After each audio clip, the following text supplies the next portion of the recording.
जय श्री श्याम दोस्तों, कैसे सभी लोग? अगर सीईटी पास नहीं है, ठीक है? 2 साल से वैसे भी सब कुछ ऐसा ही चल रहा है। सीईटी पास नहीं है, ग्रेजुएट हैं और एक अच्छी वैकेंसी का वेट करें, वो भी सांख्यिकी विभाग यानी कि स्टैटिस्टिक्स डिपार्टमेंट के अंदर। आपको मैं पिछले 5 से 6 महीने से बता रहा था कि ये वैकेंसी आएगी, इसके लिए प्रिपरेशन कर लीजिए। सारी चीज़ें डिटेल अगर आपको चाहिए कि वैकेंसी का सिलेबस वगैरह क्या होता है, इसके मैंने अलग से वीडियो बना रखे हैं। उसके लिए आप जा कर के चेक कर लीजिएगा। सबसे बड़ी बात, ये वैकेंसी का नाम क्या है? आरएसएसबी संगणक भर्ती, ठीक है? ये विदाउट सीईटी होगी। डिपार्टमेंट कौन-सा होता है? स्टैटिस्टिक्स डिपार्टमेंट होता है। अब सबसे बड़ी सवाल कि सर बजट भी आ चुका, बजट में कोई वैकेंसी को लेकर के बात नहीं हुई, लेकिन क्या ये वैकेंसी आएगी क्या? मैंने आपको पहले भी बोला था। मैं ना आपको कोई सबूत दिखाता हूँ, ना कोई कटिंग दिखाता हूँ। मैं हमेशा बोलता हूँ कि ज़ुबानी प्रमाण, अगर आपको ट्रस्ट है तो तैयारी कीजिए, नहीं कोई बात नहीं। अब सबसे बड़ा सवाल सर, ये वैकेंसी कब आएगी, कितनी पोस्ट पे आएगी, एग्ज़ाम कब तक होगी? ये सारे सवालों के जवाब मैं शॉर्ट के अंदर इस वीडियो के अंदर देने वाला हूँ। वीडियो को एंड तक ज़रूर देख लीजिएगा और फिर अगर आप कहीं जॉब में हैं या फिर आप किसी और भी एग्ज़ाम की प्रिपरेशन कर रहे हैं, उसके साथ आप चाहते हैं कि इस एग्ज़ाम की मैं प्रिपरेशन करूँ, लेकिन मुझे प्रॉपर तरीके से गाइडेंस और एक ऐसा कंटेंट मिल जाए जिससे मैं इन चीज़ों को लेकर के प्रॉपर चल सकूँ। तो इसके लिए मैं आपको बता दूँ, प्रॉपर इसी के लिए जो आरएसएसबी कंप्यूटर, ठीक है? स्टैटिस्टिक्स डिपार्टमेंट के लिए पार्ट ए और पार्ट बी, इसके अंदर 2 पार्ट होते हैं, पार्ट ए और पार्ट बी। पेपर एक ही होता है, ना कोई टाइपिंग होती है, कुछ भी नहीं होता, सिर्फ़ सिंगल एग्ज़ाम होता है। इसके लिए प्रॉपर तरीके से एक नोट्स पैटर्न के अंदर, ठीक है? एमसीक्यू वन लाइनर पैटर्न के अंदर, हैंड रिटन नोट्स के अंदर पूरा कंटेंट बनाया हुआ है, ठीक है? कहाँ से कितने प्रश्न पूछे जाएँगे, उस हिसाब से उसी पैटर्न में ये चीज़ें फ़ॉलो की गई है। सबसे बड़ी बात, एग्ज़ाम तक ये अपडेट होता रहेगा और अभी इसके अंदर प्राइस डाउन होकर के ये 50% ऑफ तक आपको देखने को मिल जाएगा। आपको कोई कूपन लगाने की ज़रूरत नहीं है। आपको मिनिमम प्राइस के अंदर ही अवेलेबल हो जाएगा। लिंक इसका डिस्क्रिप्शन में दिया हुआ है, ठीक है? ये लाइव कोर्स नहीं, ये पीडीएफ कोर्स है, लेकिन आपको लाइव में आप स्टैटिस्टिक्स पढ़ने हो, इकोनॉमिक्स पढ़ने हो, वो बीकॉम वाली चीज़ें नहीं पढ़ के चलनी है। कॉम्पिटिटिव एग्ज़ाम के जो आप नज़रिए से इन चीज़ों को देख कर के चलना। लिंक आपको दिया हुआ है, जाके जॉइन करना चाहिए, कर सकते हैं। टेस्ट सीरीज़ वगैरह सब कुछ आपको इसी के साथ अवेलेबल हो जाएगी।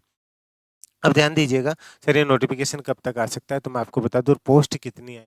पहले तो मैं पोस्ट की बात करूँ, ठीक है? ये समझ के चलिएगा कि पहले ये बात थी कि 250 प्लस, इतनी तो मिनिमम आएगी ही आएगी, ठीक है? 250 प्लस इतनी तो मिनिमम आएगी ही आएगी, लेकिन चांसेज़ हैं कि ये आपकी 400 प्लस तक भी, ठीक है? पॉसिबिलिटी है कि ये 400 प्लस तक भी ये पोस्ट जा सकती है। देखिए, अगर इसमें फर्जीवाड़ा नहीं होता है, तो ये 250 पोस्ट भी कम नहीं होती है, ठीक है? ये पिछली एग्ज़ाम हुई ने अध्यक्ष साहब से करवाने से पहले, ये एग्ज़ाम का जो फाइनल कट ऑफ थी 70-75 के आसपास रहती थी। फाइनल कट ऑफ की बात कर रहा हूँ, ठीक है? ये जो चीज़ें आप लेकर के चल रहे हैं ना, यहाँ पे इस चीज़ को समझ कर के चलिएगा, जो इस बार रही थी, इससे पहले की जो कट ऑफ की अगर मैं बात करूँ ना, ये जो अध्यक्ष साहब वाले, इसमें 70-75, 80 के आसपास गई थी और पहले 65-70 का आंकड़ा ही पार नहीं करती थी, 60-65, 60-65 ये कट ऑफ जाती थी, ठीक है? अब तो अंदर क्या होता है, ये जो अभी ओमार वाली चीज़ें चली थी, वो कितनी सच्चाई वो एक अलग बात है, लेकिन एक बहुत अच्छी वैकेंसी है। इसके बाद में आपका प्रमोशन होता है, फिर जैसे आपने सुना होगा ना एसओ, एसओ, ठीक है? एएसओ और एसओ, ये वाली वैकेंसी भी, एसओ भी आपको जल्द देखने को मिलेगी और ये भी प्रमोट होकर के आप एसओ, एसओ और ऐसे आपका प्रमोशन होता चला जाता है। तो ये पोस्ट आपकी अच्छी देखने को मिलेगी। सर नोटिफ़िकेशन कब तक आ जाएगा? तो ध्यान दे लीजिएगा। नोटिफ़िकेशन पॉसिबल है कि आपका फरवरी में देखने को मिल जाता है, लेकिन पंचायत चुनाव की वजह से थोड़ा डिले हो जाए, वो एक अलग बात है और अगर सारी चीज़ें स्वीकृति और परमिशंस मिल गई, तो ये आपको फरवरी-मार्च के अंदर भी देखने को मिल सकता है। लेकिन मैं फिर से बोल रहा हूँ, पंचायत चुनावों की वजह से अगर डिले हो जाए, वो एक अलग बात है। लेकिन अगर मैं लेकर के चलूँ, मैक्सिमम खींच कर के चलूँ, तो इसका मार्च से अप्रैल में आपको नोटिफ़िकेशन देखने को मिल सकता है। ठीक है? अगर इलेक्शन की वजह से डिले होता है, तो 1 महीना और आगे मान लीजिएगा, अप्रैल में ही मान कर के चलिए, ये नोटिफ़िकेशन आपका डेफ़िनिटली आएगा। सर अभी एग्ज़ाम भी क्या इसी साल के अंदर हो जाएगा, ठीक है? देखिए मेरे अकॉर्डिंग अगर बात करके चलते हैं, तो इसका एग्ज़ाम है वो डेफ़िनिटली सर कैलेंडर तो आ चुका है, कैलेंडर चेंज हो सकता है, ठीक है? इन्होंने अभी हाल ही में सीएम साहब ने भी कहा था कि हर दिन एग्ज़ाम करवाएँ, हम उस पैटर्न पे चलने की कोशिश कर रहे हैं।